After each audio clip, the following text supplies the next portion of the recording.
Bikin Persekjen memalukan, Bu Sekjen. Ya iyalah, Anda jangan senyum. Anda membuat Persekjen tidak berpikir, mana keadilan sosial bagi seluruh rakyat Indonesia, Pak Menteri? Anda sebagai kepala kementerian mau nggak diverifikasi sama dinas? Bapak Ibu ini kan orang-orang pintar setahunya saya di Kemendikbud, orang-orang berpendidikan. Kok bisa salah mengambil kebijakan? Berikutnya dari Demokrat, silakan Bu Anita. Baik, terima kasih pimpinan dan Pak Menteri dan jajaran yang saya hormati. Pertama-tama kita semua mengetahui bahwa ada kekurangan anggaran ya 15 triliun. Tetapi kalau menurut saya mari kita koreksi diri. Kenapa ini terjadi? Jujur sama diri kita sendiri. Anggaran yang sudah diberikan begitu banyak tahun 2024 apakah sudah digunakan dengan baik atau tidak? Jangan kalau dikurangin kita sedih, tapi waktu dikasih banyak kita tidak menggunakannya dengan baik. Kenapa saya mengatakan tidak melakukannya dengan baik? Karena sampai hari ini Pak Menteri berulang kali saya katakan bahwa masih banyak persoalan terhadap realisasi anggaran dan penyerapan anggaran APBN itu ke daerah, baik transfer daerah, itu banyak persoalan. Mau masalah guru, sampai sekarang guru P3K yang sudah lolos P3K sampai sekarang belum dikasih SK. Provinsi NTT belum, mereka belum terima SK. Kedua, guru-guru daerah terpencil masih banyak yang belum terima juga tunjangannya. Ketiga, banyak bangunan-bangunan sekolah yang masih terbengkalai padahal dari 2021 anggarannya. Saya kasih contoh, di Kabupaten Kupang ada 17 sekolah bangunan yang dari 2001 sampai sekarang tidak terselesaikan. Mau lagi, kita lihat lagi dana-dana PIP. Nah, makanya kemarin saya mengatakan bahwa kalau KPK memberikan rekomendasi kepada Kemendikbud, harusnya Kemendikbud sadar. Karena apa, kami ini Dewan, kami sudah bilang setiap rapat, banyak persoalan, lakukan pengawasan, laporkan kepada kami. Tapi kami tidak pernah didengar. Ya kan? Akhirnya sekarang KPK memberikan rekomendasi, baru seakan-akan Kemendikbud kayak kebakaran jenggot. Bahkan kami anggota pemangku kepentingan mau diatur sama Kemendikbud untuk melakukan verifikasi oleh dinas. Loh, Anda sebagai kementerian mau nggak dilakukan verifikasi sama dinas? Jangan suruh dinas, jangan suruh apa yang kita usulkan harus dilakukan verifikasi oleh dinas. Kita ini lembaga tinggi negara, wakil rakyat. Kita yang menentukan anggaran di Indonesia ini. Bagaimana kepala dinas bisa memverifikasi data yang kita berikan? Anda sebagai kepala kementerian mau nggak diverifikasi sama dinas?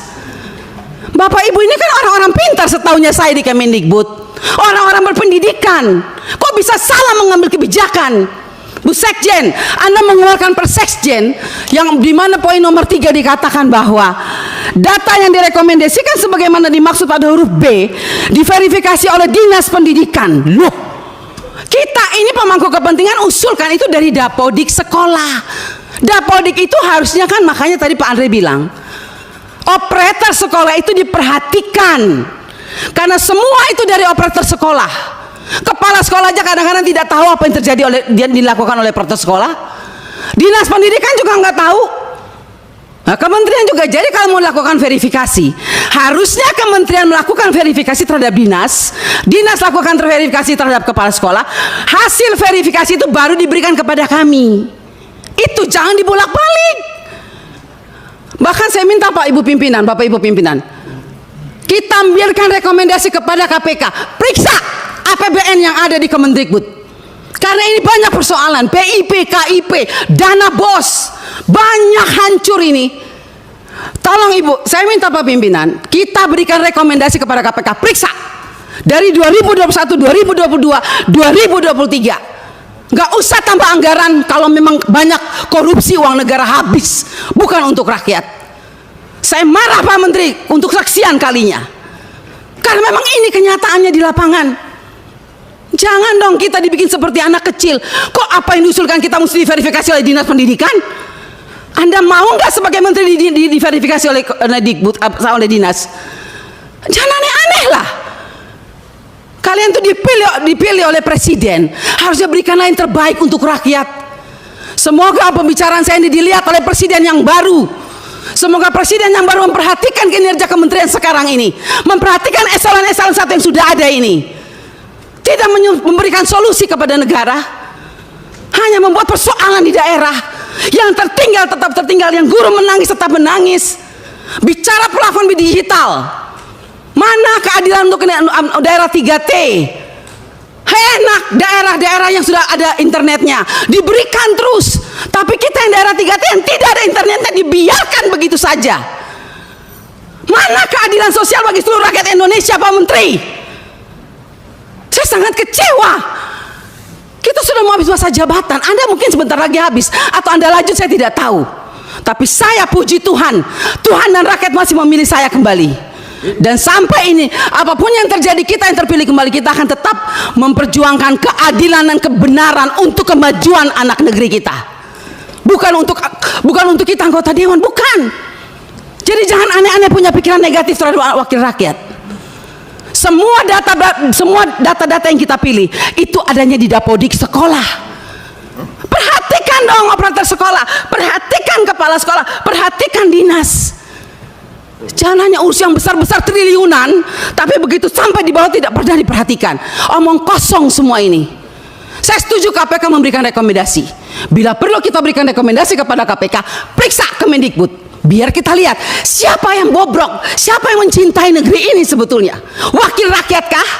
Atau mereka? Jangan begitu dong. Bikin Persesjen memalukan, Bu Sekjen. Ya iyalah, Anda jangan senyum. Anda membuat Persesjen tidak berpikir, masa kita diverifikasi oleh dinas? Mending kalau kepala dinasnya bersih. Kalau kepala dinasnya justru yang mencuri uang PIP, bagaimana Ibu? Saya mau tanya sekarang, jawab. Apa Anda pikir semua kepala dinas bersih? Oh tidak. Mari kita buktikan. Mau kita turun, kita buktikan, kita tanya, jangan sama kepala dinas, tanya sama penerima PIP. Itu baru bisa dapat jawabannya. Kalau Anda hanya turun hanya di dinas, semua jawabannya bagus. Tapi coba turun ke rakyat, turun ke penerima orang tua. Kalau nggak lihat itu orang tua punya air mata. Omong kosong. Nama ada, SK ada, uang nol sampai hari ini. Baik. Jadi kalau kita mau bicara soal anggaran, Pak, jangan ditambah. Tuhan juga tidak ingin semua uang negara ini hilang. Saya yakin dan percaya sampai ini anggaran turun, karena Tuhan itu lihat air mata orang miskin. Jadi kalau anggaran turun jangan marah. Mungkin inilah kehendak Tuhan supaya kita koreksi diri, stop dan bertobat. Kalau mau lihat, intinya itu seakannya undang-undang dasar perampasan aset dulu. Nah, jadi karena Bu ini betul-betul anggota DPR yang mewakili rakyat, lanjut. Nah, orang-orang yang melakukan korupsi itu dapat yang menyebabkan rakyat sengsara atau menderita. Nah, hutang negara bertambah banyak. Nah, para pemerintah itu digaji oleh rakyat. Ya, betul-betul mantap. Ini yang Indonesia butuhkan, orang-orang seperti ini. Ya, ibu ini adalah pahlawan yang wajib didukung oleh dibela.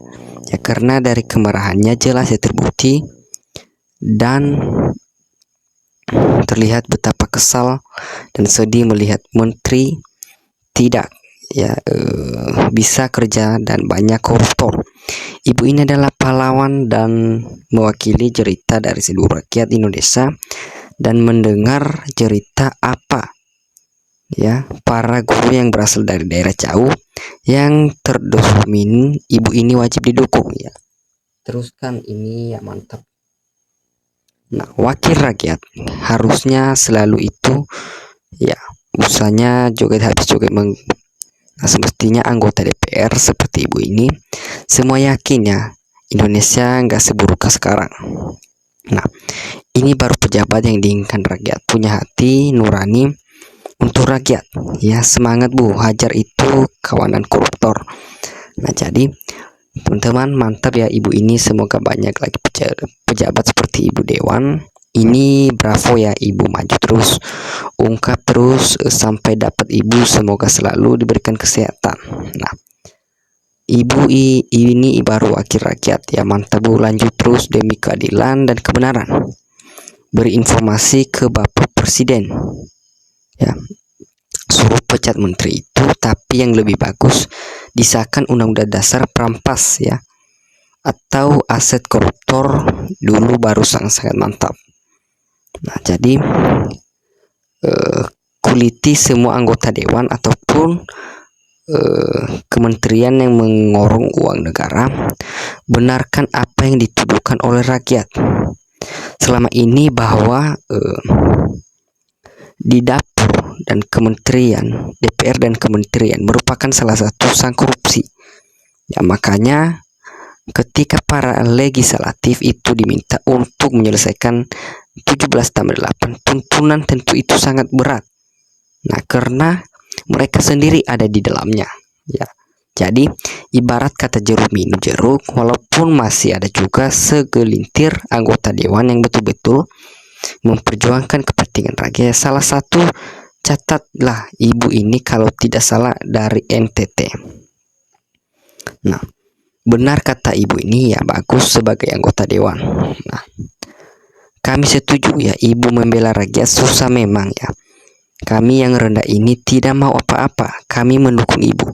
Inilah negara ya, partai bukan republik. Beginilah jadinya, saling menghujat, saling yang menjatuhkan, banyak korupsinya terkontrol ya.